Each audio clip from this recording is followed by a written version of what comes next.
કાયદો આ લોકો ભાજપ વાળાનો જ છે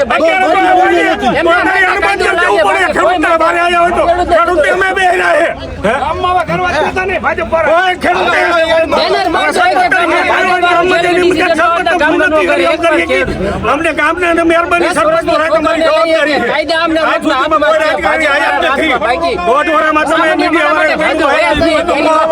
મીડિયા સવાલ પૂછી દોઢ વર્ષ કોઈ દેખાડવું સાબલા બધા પકડા ખોડાઈ ગયા અદાણી નું 4000 કરોડ નો પ્લાન 1000 વીઘામાં 32 લાખ રૂપિયા વીઘો લીધી તો રાજસ્થાનમાં 4 ગણું વળતર ચૂકવતા હોય ને તો અમારા ગામના ખેડૂતને 6 કરોડ રૂપિયા મળે.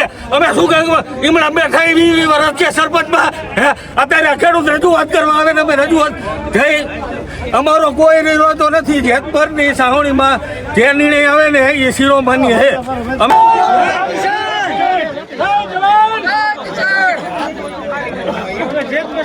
અમને અત્યારે ગામના સરપંચ તરીકે પૂછે છે ગામને લઈને હાથે પૂછો ને તમે સરપંચ શું કરી તમે ચૂંટણી ના કરો છો તમારા તરફથી આવે મત નહીં આપણી પોઝિટિવ વાત છે તો પછી એને હાય ન મેં તમને કીધું તમને જ દેતો 400 મત તો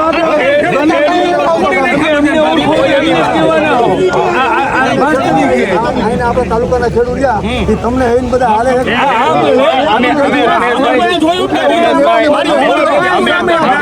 અંદર અમે 15-20 લોકો હતા. તમને બધા હતા.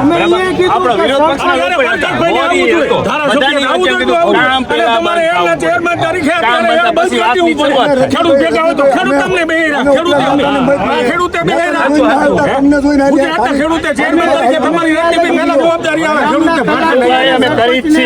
તમે નોક્યું ને કોઈ કરી મુખ્યમંત્રી તમે નથી કીધું અમે મુખ્યમંત્રી બે વાર મળ્યા. હું કાલ મળીને આવ્યો કે આ રાઈ નવજી વિપુલા થાંભલાવતો હોય ને એની દાદાગીરી નો આલે પેલા કીધું દાદાગીરી વાત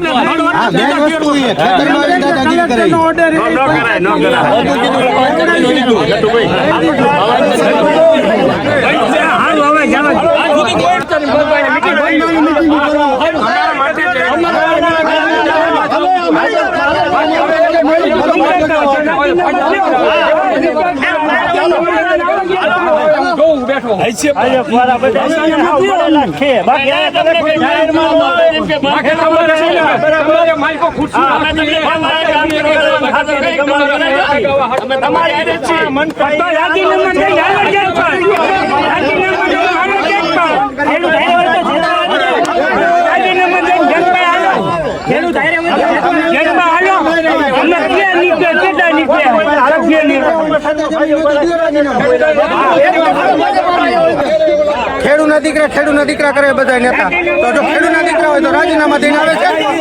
હાર પહેરાવી અમે એને રોજ અને ધારાસભ્ય બનાવી એક ને બધા વિસ્તારમાં.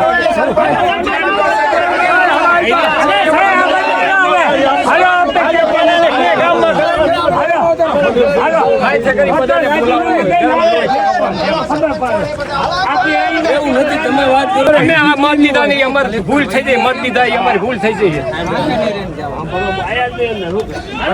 અરે આ લોકો નો આયા ઈ ની અંદર તો કોઈ નહીં આવે સાહેબ અને અમને અહીંયા કરવાનો દીધા મોરબી છે મોરબી કરવાનો દીધા આંદોલન તો ભાજપ વાળાની નીતિ છે. કલેક્ટર ને આવું ખેડૂત હતા સરપંચો હતા બધા હતા આયા નો આવી કે એટલા હોશિયાર તો એટલા હાલી જોઈએ કે ખેડૂત ના જો ઓલા હોય તો હતા બાકી બધી ખબર જ છે. આ તો કેમ એમને ખેડૂત કીધું ઉભા રહ્યો મારી વાત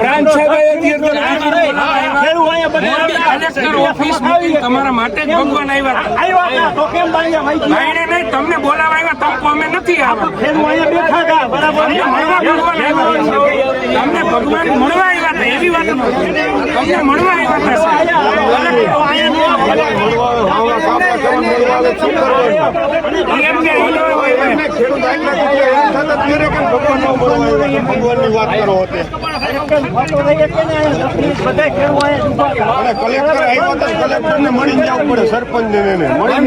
તમારી હારે જ મીટિંગ કરવાની અહીંયા કરે તમારો પ્રસંગ ગમે કઈ વાંધો નહીં પણ